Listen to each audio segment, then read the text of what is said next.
Bonjour à tous, on commence cette revue de presse en France avec la une du journal La Provence qui revient sur la victoire de l'Olympique de Marseille hier soir sur la pelouse de Brest 3-2. Avec un effectif amoindri en raison de plusieurs absences dues au Covid-19, les Marseillais ont parfaitement lancé leur saison. Pour le quotidien local, c'est une reprise du tonnerre.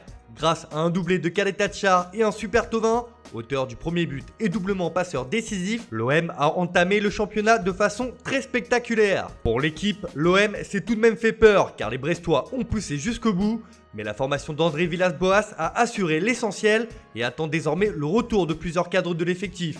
On file en Angleterre où Manchester United est en passe de réussir un sacré coup sur le mercato. En effet, les Red Devils sont proches de boucler l'arrivée de Donny van de Beek. La pépite de l'Ajax fait la couverture du Daily Mirror en compagnie de Lionel Messi. Le tabloïd indique que United a battu Tottenham, le Bayern et le Real pour décrocher la star hollandaise. Les pensionnaires d'Old Trafford vont débourser 40 millions de livres sterling, soit 45 millions d'euros. Le milieu de terrain va lui signer un contrat de 5 ans. Pour le Daily Mail, il ne fait plus aucun doute que Van de Beek sera un joueur de United. Pour le journal, il est déjà en route pour l'Angleterre et devrait s'engager dans les prochains jours. Les médias britanniques s'enflamment déjà de l'association avec Paul Pogba et Bruno Fernandes.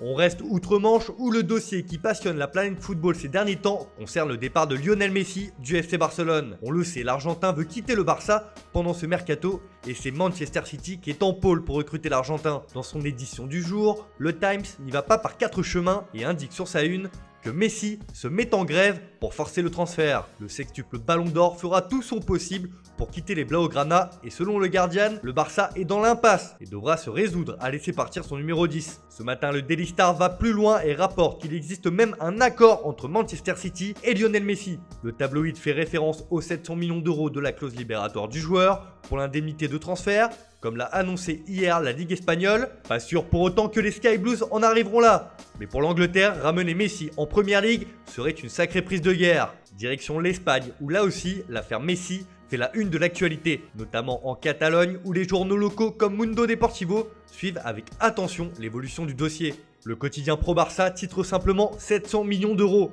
C'est ce que doivent payer les clubs qui veulent s'attacher les services de Messi, comme l'a indiqué la Liga hier dans un communiqué. Celle-ci donne raison au Barça et la Ligue espagnole ne libérera le joueur barcelonais que contre le paiement de sa clause libératoire. Messi, lui, ne s'est pas présenté au test PCR hier et ne viendra pas à la reprise de l'entraînement ce matin. Mais l'information qui nous intéresse particulièrement sur cette une, c'est la rencontre au sommet entre Jorge Messi, le père du joueur, et Josep Maria Bartomeu, le président du club. Ils vont se rencontrer mercredi, indique le quotidien. Jorge Messi veut trouver un accord à l'amiable pour le transfert, mais Bartomeu ne veut rien savoir et aurait même une idée derrière la tête pour le retenir. En effet, le dirigeant Blaugrana veut parler avec Messi et le convaincre de prolonger son contrat qui se termine en 2021. Cela serait un véritable retournement de situation. De son côté, Sport revient sur l'offre faramineuse que serait prêt à proposer Manchester City pour l'Argentin. Un contrat de 750 millions d'euros sur 5 ans, rien que ça. Le journal AS revient lui sur la reprise au Barça où les joueurs catalans sont revenus ce dimanche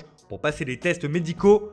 Mais si le Barça est de retour, le désordre grandit, titre le quotidien. On file en Italie où là aussi le mercato agite la presse locale. Et c'est l'AC Milan qui est sur le point de réaliser le gros coup de l'été de l'autre côté des Alpes. En effet, Sandro Tonali fait la couverture de la Gazzetta dello Sport. Quel diable, titre le journal au papier rose. Promis à l'Inter depuis de longs mois, le jeune milieu de terrain va bien évoluer à Milan la saison prochaine, mais dans l'autre club de la ville. Les deux clubs se sont mis d'accord pour un prêt payant de 10 millions d'euros, plus 15 millions d'euros d'options d'achat et 10 millions d'euros de bonus liés aux objectifs et au nombre de matchs joués. Un véritable coup de maître réalisé par les dirigeants rossoneri. Une information confirmée par le Quotidiano Sportivo qui ne fait pas de mystère. Tonali et le Milan, c'est maintenant fait. Et on termine ce tour de la presse dans la botte justement où les grosses écuries de Serie A ont décidé de s'activer sur le mercato. C'est le cas de la Juventus qui passe la seconde pour recruter Federico Chiesa de la Fiorentina. La vieille dame part à l'assaut de l'attaquant de la Viola. Une opération élargie avec la Fiorentina se profile, mais Paratici, le directeur sportif, doit d'abord régler le cas Douglas Costa, toujours dans le viseur de Manchester United. D'ailleurs, les relations entre les dirigeants de la Juve et du Napoli ne sont pas idéales en ce moment. Les Bianconeri sont intéressés par Arkadiusz Milik pour remplacer Higuain, mais le dossier traîne en longueur, ce qui ne plaît pas à Aurelio De Laurentiis, le président napolitain, comme l'indique le Corriere dello Sport. Faites une offre ou renoncez, rapporte le quotidien. Voilà, c'est tout pour ce matin, merci de votre fidélité. On se retrouve dès ce soir pour un nouveau journal du Mercato.